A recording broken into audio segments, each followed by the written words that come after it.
কোচবিহারের নিশিগঞ্জ মাকপালা এলাকা। এখানে বসবাস করেন দীপক বর্মন ও অঞ্জনা বর্মন। দীর্ঘ সময়ের হাসি খুশির পরিবার তাদের। তবে আচমকাই কোনো এক অজানা কারণে সবকিছু কেমন ভেস্তে যাওয়ার জোগাড়। দীপক মানসিক ভারসাম্যহীন রোগী, তবে অঞ্জনা একেবারেই সুস্থ সবল একজন মানুষ। তারা গত 11 তারিখ ডাক্তার দেখানোর জন্য কোচবিহার শহরে গিয়েছিলেন। তারপর থেকেই নিখোঁজ হয়ে রয়েছেন দুজনেই। কোথায় গেছে, মোবাইল সুইচ অফ, ফোন ঢোকে না, কোনো ইয়েই নেই ওদের। কোথায় যাওয়ার কথা ছিল যেখানে বাড়ি থেকে বেরিয়েছিল?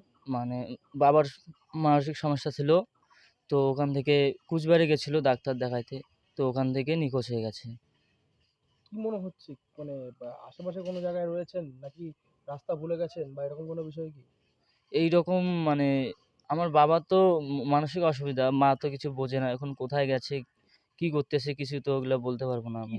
শেষ পাওয়া তথ্য অনুযায়ী তারা দুজনেই ডাক্তার দেখাতে গিয়েছিলেন, তবে তারপর তারা কোথায় গিয়েছেন সেটা কেউ জানেন না। বর্তমান সময়ে এই কারণেই চিন্তায় রয়েছে গোটা পরিবার। তারা বিভিন্ন জায়গায় খোঁজ চালাচ্ছেন এই দুজন ব্যক্তির উদ্দেশ্যে, তবে এখনও পর্যন্ত কোনো প্রকার খোঁজ মেলেনি এই দুই ব্যক্তির। দুজনেই কার্যত নিখোঁজ হয়ে রয়েছেন এখনও পর্যন্ত।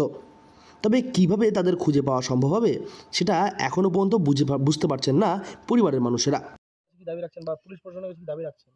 আমি দাবি রাখছি, কারণ লোক দুটোকে যেন খুঁজে বের করে দেয়। কারণ পরিবারে তো আপনি বোধহয় একাই। হ্যাঁ, না, আর একজন আছে, আমার ভাই আছে। তো আমরা এখন কি করব, গরিব লোক, আমাদের কাছে ওই রকম টাকা কড়িও নেই যে কারো কাছে সাহায্য চাবো। পুলিশের কাছে দ্বারস্থ হয়েছিলেন? কোনো অভিযোগ কি করেছেন বা আপনি কিছু বলেছেন, পুলিশের সাথে কথা হয়েছিল? না, আমি এখনো যাইনি, আমার কাকা গেছে, কারণ আমি তো বাড়িতে থাকি না, বাইরে থাকি। বাড়ি থেকে আসলাম এই সেদিন এইরকম শুনে। এখন এখনো যাইনি, কালকে যাব, দেখি কি বলে পুলিশ। দীপকের বাবা রামেন্দ্র বর্মন তার দুই নাতিকে সামলাচ্ছেন নিজে হাতে। বর্তমান সময়ে তার দুই নাতি এবং তিনি বিভিন্ন জায়গায় খোঁজ চালিয়ে যাচ্ছেন নিখোঁজদের খোঁজার উদ্দেশ্যে। তবে এখনও পর্যন্ত হতাশা ছাড়া আর কিছুই মেলেনি।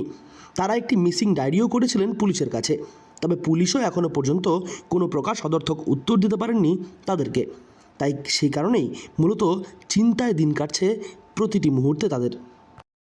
কি বিষয় রয়েছে, কেন নিখোঁজ হলো কিছু মনে হচ্ছে? জানি না, 9 তারিখ দেখা হয়েছে। ডাক্তার দেখানোর পরে এই ঘটনা ঘটেছে? হ্যাঁ, কি অসুবিধা ছিল ওনার? ওই ব্রেনের ডিফেক্ট। দুজনেরই কি একই অবস্থা ছিল? না, বৌমা ভালো ছিল, সুস্থ ছিল। দুজনের একজনের খোঁজ নেই? না।